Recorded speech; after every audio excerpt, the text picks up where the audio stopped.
तो अभी तक मैंने जो आप लोगों को बताया वो सीक्वेंस और सीरीज का जनरल एक डिस्कशन था, जो आपने पढ़ा हुआ ही था। तो अब मैं सीधे सीधे आ जाता हूँ पावर सीरीज पे। इसको थोड़ा डिटेल में पढ़ाता हूँ, क्योंकि ये मैंने रियल में नहीं पढ़ाया है आपको, तो यहाँ मुझे पढ़ाना चाहिए थोड़ा डिटेल में इसको। पहली बात तो यह है कि क्या हर सीरीज को पावर सीरीज कहेंगे, तो उसका जवाब है नहीं। तो फिर किस तरह की सीरीज को हम लोग पावर सीरीज कहेंगे, पहले वो समझते हैं।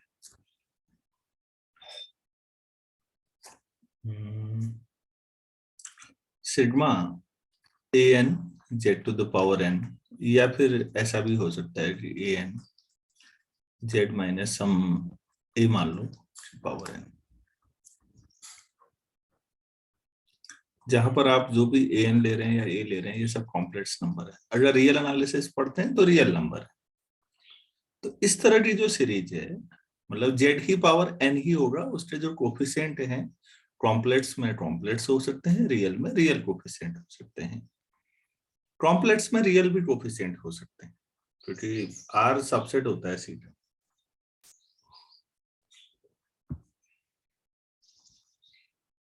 तो आप ये कह सकते हैं where this is a power series.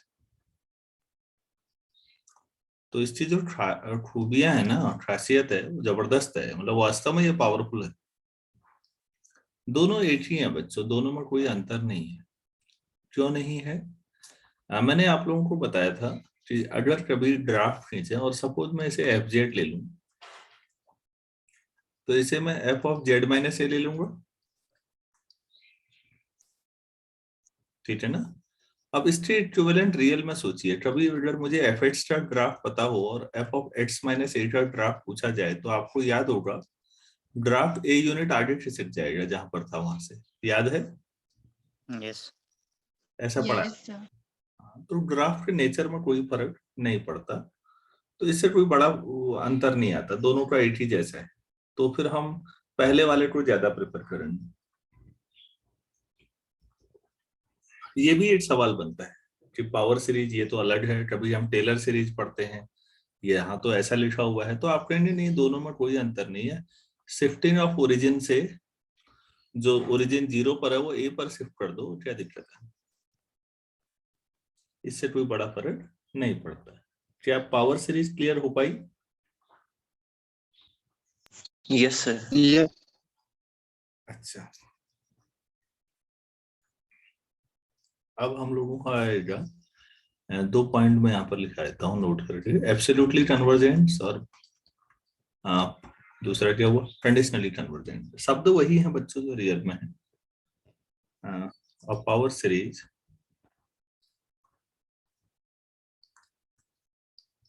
sigma a n z to the power n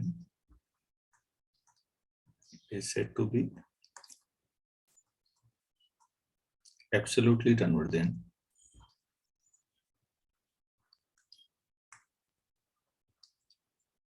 if स्ट्रबी मॉड ले लो और स्ट्रबी मॉड जेड की पावर एन इज कन्वर्जेंट। तो ये क्योंकि आपने इनकी एब्सोल्यूट वैल्यू ले रखी है, मॉड ले रखा है, अगर ये कन्वर्स करता है तो इस सीरीज को एब्सोल्युटली कहेंगे। मेरे ख्याल से मालूम होना चाहिए, बाकी इसमें कुछ ऐसा नहीं है कि आपको समझ में ना आए।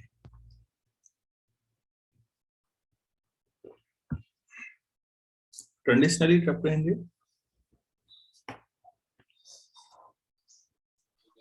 सर जब ये ऐसे लिख लेते हैं, if a n z n is convergent but summation mod n mod zn is not, then the power series is called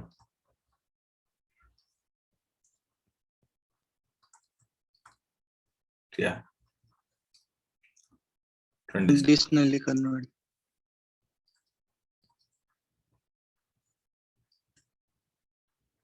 conditional. तो एब्सोल्यूट कन्वर्जेंस नहीं है, लेकिन वैसे कन्वर्जेंट, ठीक है। तो अब सबसे महत्वपूर्ण सवाल जो हमारे जैम और नेट में फ्रिक्वेंटली पूछते रहते हैं रेडियस ऑफ कन्वर्जेंस।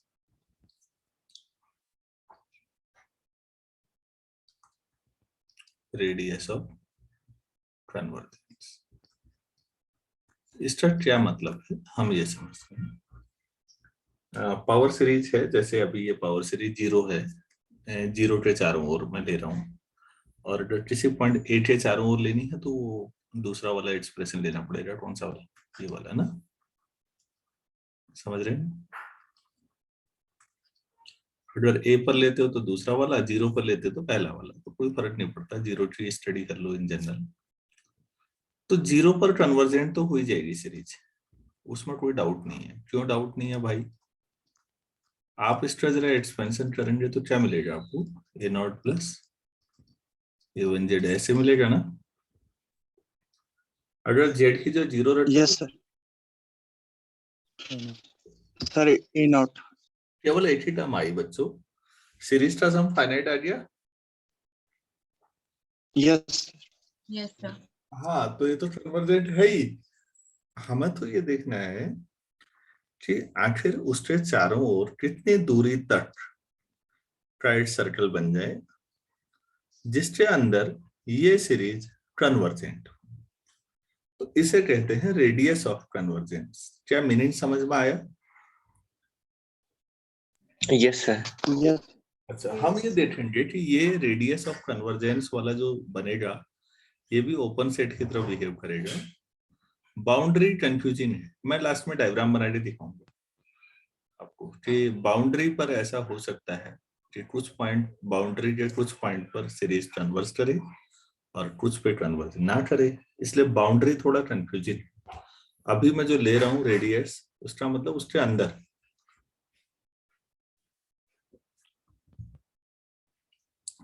और उसके बाहर फिर डाइवर्स कर जाएगा। रियल एनालिसिस पढ़ाते समय आप, क्योंकि वहां तो रियल लाइन पे बात होती है, तो वहां आपका जो रेडियस है वो बेसिकली इंटरवल में आ जाता है कि अच्छा इसके अंदर कन्वर्स करेगा, कोई दिक्कत नहीं। एंड पॉइंट कंफ्यूजिंग है, हो भी सकता है, नहीं भी हो सकता, और इसके बाहर डाइवर्स करेगा। वहां आप भले ही रेडियस ऑफ कन्वर्जेंस बोलते हो, लेकिन वहां रेडियस का मतलब इंटरवल से होता है। क्लियर है आपको ये बात? Yes yes yes sir. हाँ जी, ठीक है। तो थोड़ा सा ये ध्यान रखना है कि वहां इंटरवल का सेंस आएगा, यहाँ रेडियस का मतलब रेडियस ही जैसा होता है। तो मैं एक पावर सीरीज ले लेता हूँ, मैं रेडियस ऑफ कन्वर्जेंस समझाना चाहूंगा। Let us take summation an z to the power n। ऐसा करते हैं, इसको un मान लेते हैं। un भी z का ही फंक्शन होगा ना, से then by crosses root test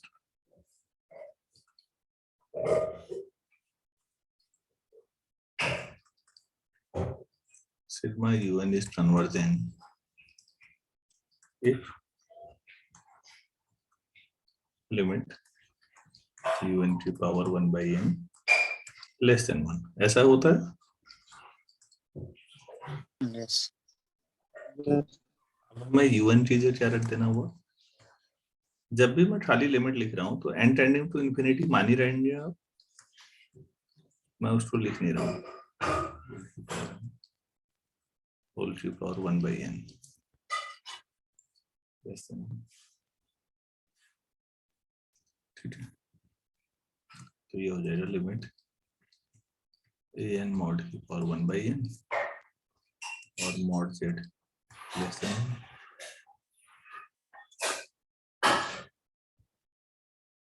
ठीक है, यहाँ तक क्लियर है? मैं इसको 1/r ले लेता हूँ, तो यहाँ पर मान लेते हैं लेट लिमिट, पूरा लिख देते हैं यार यहाँ पर an की पावर 1 by n। ठीक है, इसको मैं मान लेता हूँ 1/r।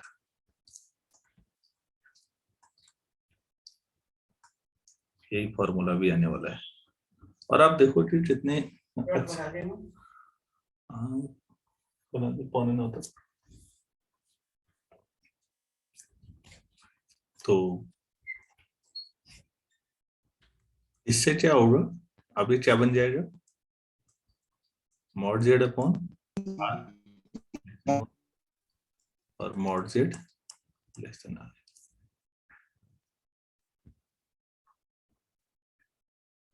ठीक है ना? Yes. तो आर को क्या बोलेंगे,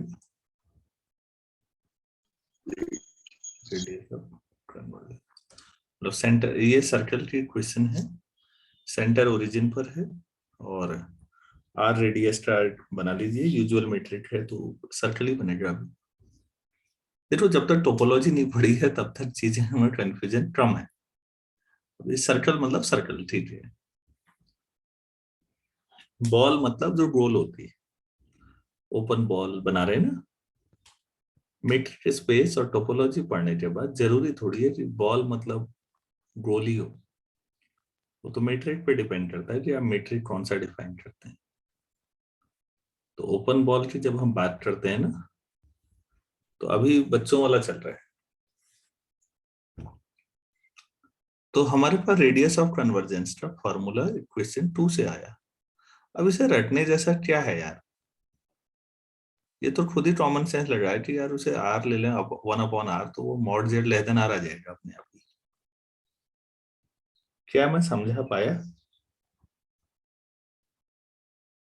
Yes, sir. Yes, sir. तो इसको हम radius of convergence, circle of convergence इस तरह से लेते हैं। तो मैं अब अगला फॉर्मूला डायरेक्ट लिख दे रहा हूं यहाँ पर। इस चीज में एक फॉर्मूला 1/r से लिखेंगे और a⁴ और रेशियो टेस्ट में यही चीज ये आती थी, limit n tending to mod of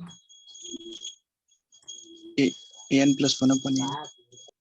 ये भी 1/r ही है। मतलब तो 1/r के दो फॉर्मूले हो गए भाई, ये रेशियो टेस्ट वाला है, वो रूट टेस्ट वाला है। तो जिसको रेशियो टेस्ट, रूट टेस्ट सब पहले से रियल में क्लियर है, उनके लिए तो खाली रिवीजन है बस।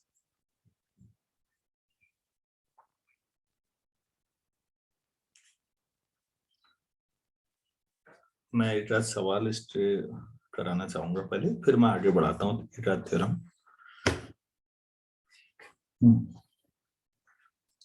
तो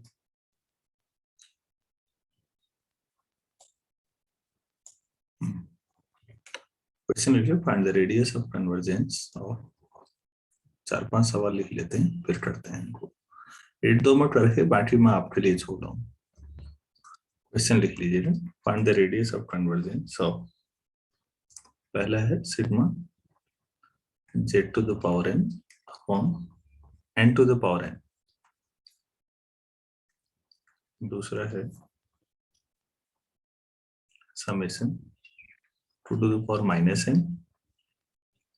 z to the power n upon 1 plus iota n square. Kartik, आप लोगों ने देखे तो होंगे क्वेश्चन नेट में इसके।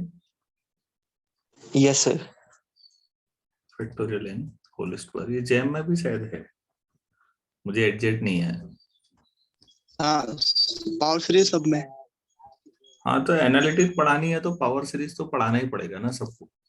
अब आप गौर करते होंगे कि यार हम लोग मैथ्स को कितना खराब तरीके से पढ़ाते हैं इस यूनिवर्सिटी में। किसी को मतलब ही नहीं है कि पहले क्या पढ़ाया जाना चाहिए। हमारे हाथ में है नहीं चीजें, हमको तो आदेशित किया जाता है ये करना है, तो ठीक है भाई, हम भी कर देते हैं वही।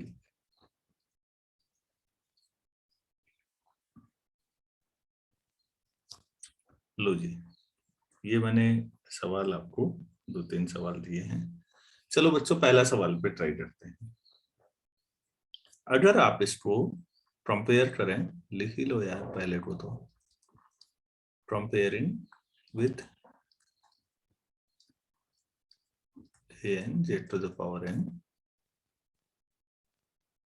किसको करना है ये भी लिख लेते हैं, 1/n की पावर n इंटू जेड की पावर n। तो an कितना आ गया, 1/n to the n की पावर n। यार इसको ऐसे लिख सकते हैं क्या, 1/n की power n। yes. Yes, sir. अच्छा an, अब मॉड भी लेते हो तो क्या फर्क पड़ना है उसका, क्योंकि n नेचुरल नंबर है तो नेचुरल नंबर का मॉड से कोई फर्क नहीं पड़ता, मॉड तो माइनस बचने के लिए होता है। 1/n ही आएगा फिर। यस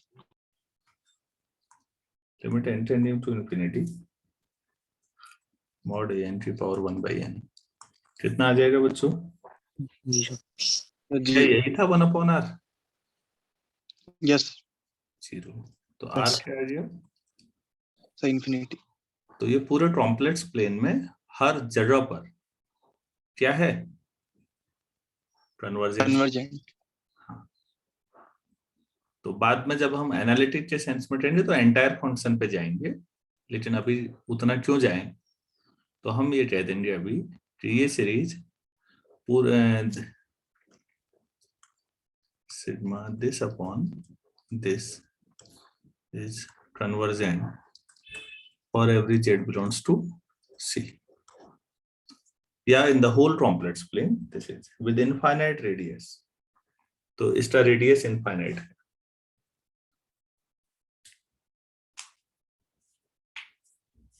बात समझ में आई नहीं आई? Yes sir. अच्छा, इन सवालों में एक लिमिट बड़ी फ्रीक्वेंट यूज होती रहती है। बीएससी फर्स्ट ईयर में तो मैंने पढ़ाया ही होगा इनडिटरमिनेट फॉर्म में, लेकिन अब कितने लोगों को याद है पता नहीं, दोबारा पढ़ा देता हूँ।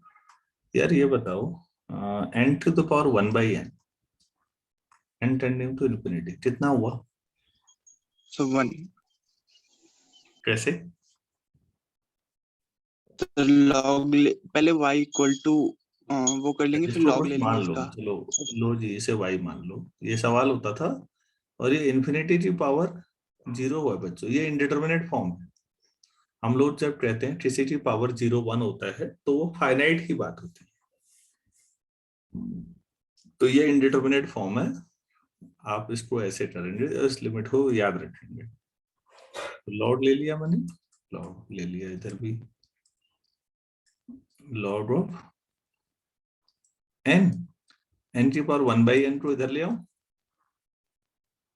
यस ये हो गया। तो ये बन गया limit log n upon n, limit n tending to infinity.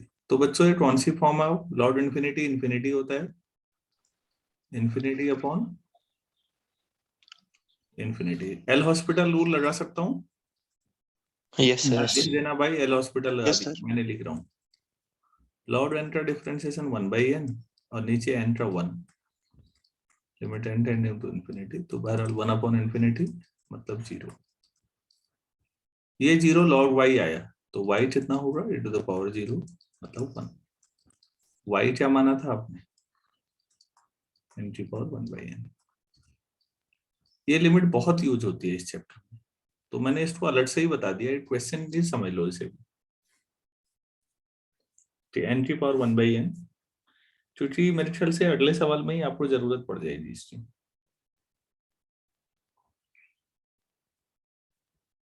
ठीक है, और यहाँ आसान है, क्रॉसी रूट टेस्ट और रेशियो टेस्ट से ही काम चल जाता है, दो ही हमने बार बार यूज की हैं। तो दूसरा आप लोग करेंगे, मैं दूसरे का आंसर आपको बता दे रहा हूँ। किताब कहाँ गया सवाल ये है, इसमें r इक्वल टू 2 आएगा, तीसरे में r इक्वल टू 4 है, और चौथे में बड़ा मजेदार है, r equal to e। e मतलब समझ रहे हो, एक्सपोनेंशियल। मुझे लगता है मुझे बता देना चाहिए फिर क्वेश्चन। दूसरा नहीं बता रहा हूँ, तीसरा बता रहा हूँ, या दूसरा बताना है? चलो, तुम्हारा चुप रहना बता रहा है कि बताना है। लो जी, दूसरे में अब सीधे यार an पे आ जाऊं मैं। दूसरे सवाल में an बता दो भाई, 2 की पावर 2 की power -n minus N 1 upon 1 upon plus I. Iota n square. ठीक है, तो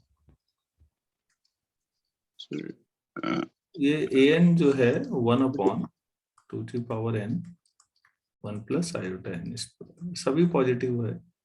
अब अगर आप मॉड ले लेंगे, मॉड से फायदा ये होगा कि कॉम्प्लेक्स नंबर जो होगा वो भी रियल में कन्वर्ट हो जाएगा, क्योंकि ये 1 plus iota x plus I Y under root 1 plus 1 plus n की 4, ठीक है। an मॉड की पावर अगर मैं 1/n करूं तो 2n की पावर 1/n, तो ये तो 1/2 हो जाएगा। ये पहले से 1 प्लस n की पावर 4 की पावर 1/2 था, तो 1/2n हो जाएगा ये। यस बाइनोमियल एक्सपेंशन कर सकते हैं फिर इसमें 1 प्लस n की पावर 4 n की पावर 4 को कॉमन लाना, n की पावर 4 बाहर निकल, वही कर रहा हूँ।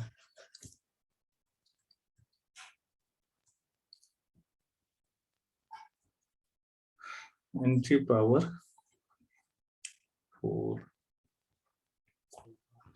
अगर बाहर आया तो n की पावर 4 का यही कर लेना चाहिए था मैंने, n स्क्वायर आया था बाहर, तो आपका कंफ्यूजन कम हो जाता, तो फिर ये बचता ना 1 प्लस 1/n की पावर 4। तो अभी क्या फायदा था, अब यहाँ n स्क्वायर की पावर 1/n वही यस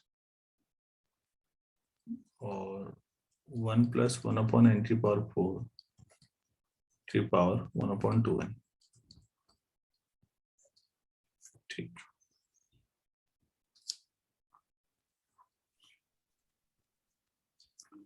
तो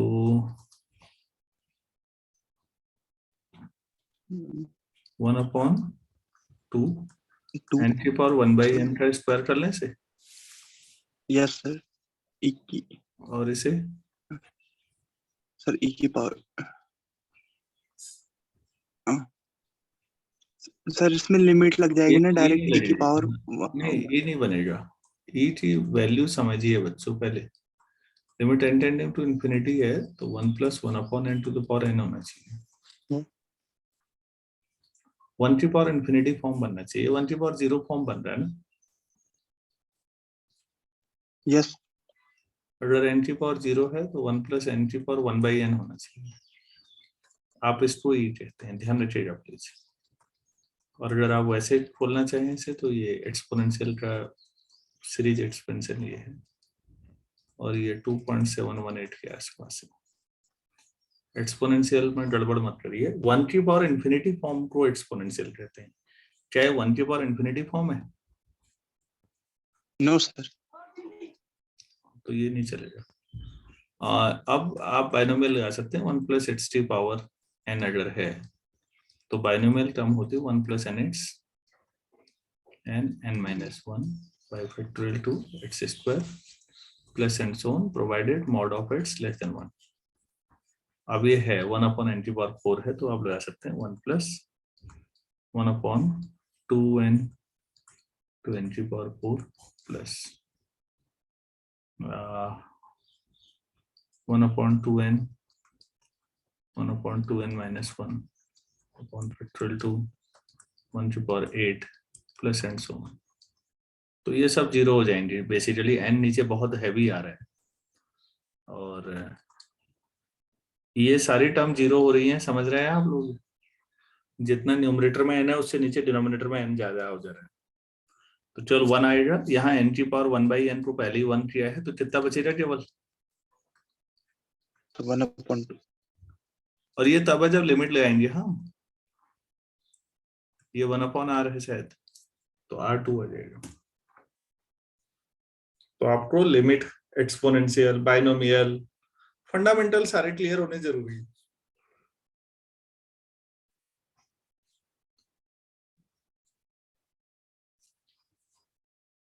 अच्छा वो मैंने कर लिया सवाल, आपके भरोसे नहीं बैठा मैं, कोई बात नहीं, 1 दिन और लग जाएगा, लेकिन आपको आना चाहिए अच्छी तरह से।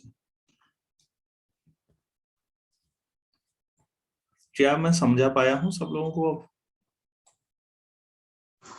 Yes, sir. Yes, sir. अच्छा बच्चों, तीसरा सवाल देखो, फैक्टोरियल था।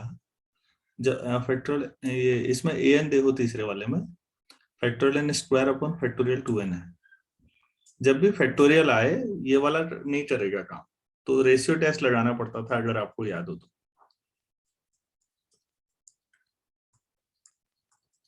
तीसरे में factorial n square upon 2n का फैक्टोरियल है, तो an+1 कितना होगा?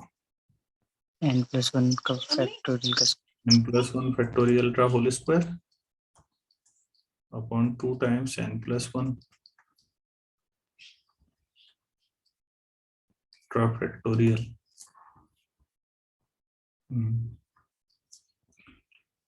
तो यार फिर an+1 अपॉन an, ऊपर वाला हो जाएगा n+1 स्क्वायर है, तो बच्चों इसको मैं n+1 इंटू फैक्टोरियल n लिख लेता हूँ, दोनों का स्क्वायर हो जाएगा, तो इसका स्क्वायर, नीचे 2n+2 का फैक्टोरियल है ना, तो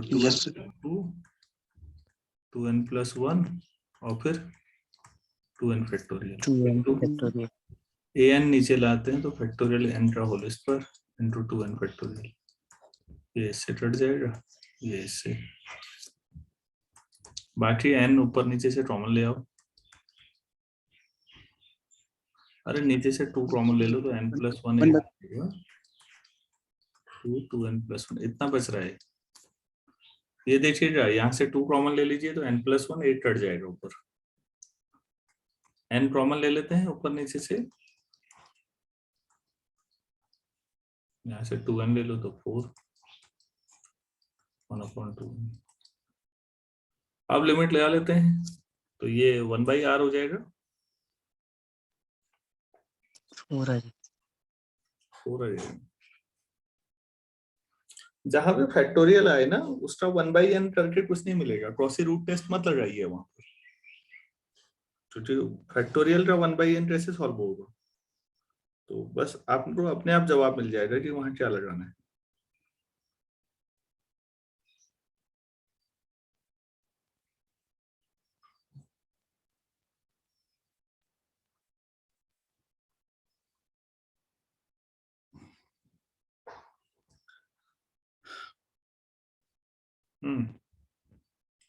तो अब लास्ट कर लोगे? Yes sir, ERS। Yes, sir. वहां ई बना लोगे, अब ई आसान होगा। तो इसी पर आधारित मैं 3-4 सवाल और लिख रहा हूँ।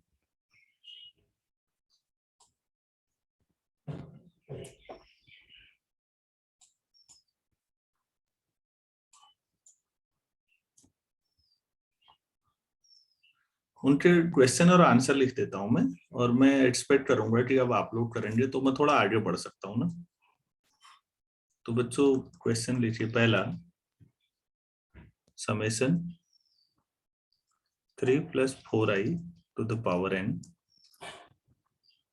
इंटू, अरे यार टाइम हो रहा है, z की पावर n, पहला है। दूसरा, समेशन -1 की पावर n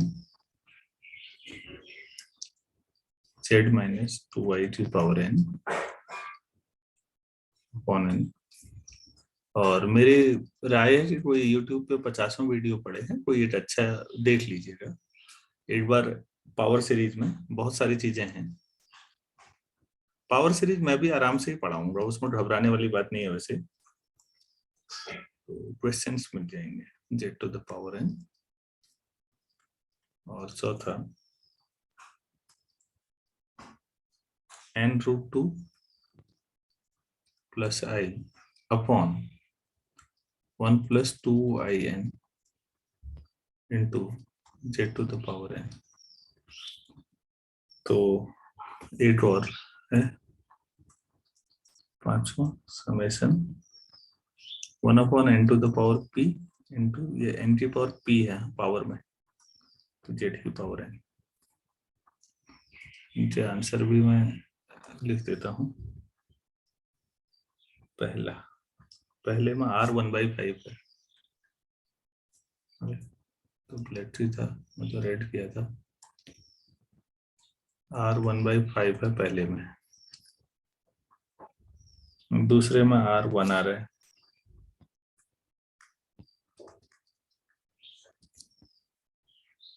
तीसरे में R0 है। R0 मतलब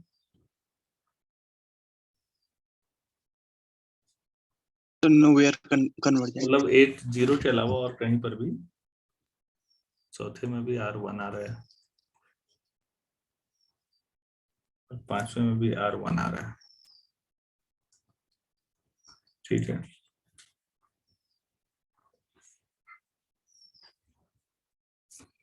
छठा भी लिख दो फिर भाई। 1 + A × B upon 1 × C Z plus A + 1 B + 1 upon 1 × 2 C + 1 into Z² plus and so on। इसके लिए R1 है radius, unit radius of convergence है।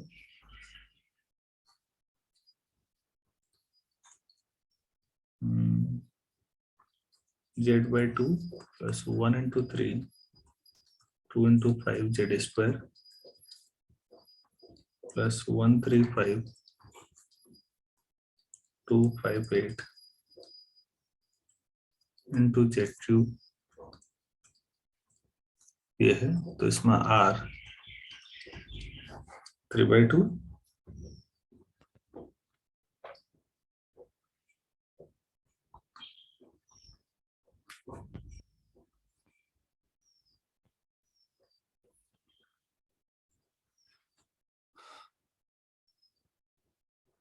इतना काफी है मेरे ख्याल से,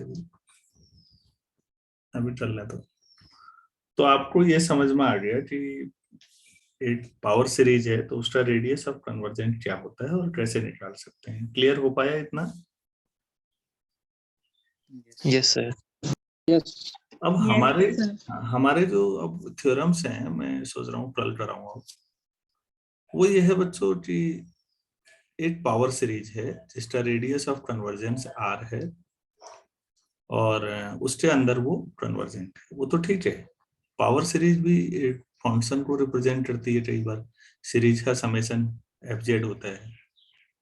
अब मैंने अगर f' निकाला डेरिवेटिव या पावर सीरीज को टर्म बाय टर्म डिफरेंशिएट कर दिया, तो क्या वो जो नई सीरीज बनी वो भी होती तो पावर सीरीज ही है? क्या वो भी इसी रेडियस ऑफ कन्वर्जेंस के अंतर्गत ही कन्वर्ज करेगी या उसका रेडियस ऑफ कन्वर्जेंस कुछ अलग होगा? अगला सवाल ये उठेगा। पहले सवाल समझो। कोई पावर सीरीज है सिग्मा AN Z⁴ n है ना, ये है, और इसका रेडियस ऑफ कन्वर्जेंस अगर R है तो हम ये कह रहे हैं n AN Z⁴ n-1 जो इसका डिफरेंशिएशन करके आएगा उसका रेडियस ऑफ कन्वर्जेंस क्या होगा, हम ये जानना चाहेंगे जनरल रिजल्ट से पहले। तो एक बहुत अच्छा सवाल बना ना। Term Yes by sir. हाँ, पहली बात तो term by term differentiation uniform convergence के मामले में होता है, कब कर सकते हैं। तो कई चीजें हैं जुड़ी हुई, कल हम अगर इस पे बात करें तो ठीक है। Yes sir. Yes, sir. तो यार एक काम करें, 7 बजे से करें क्लास,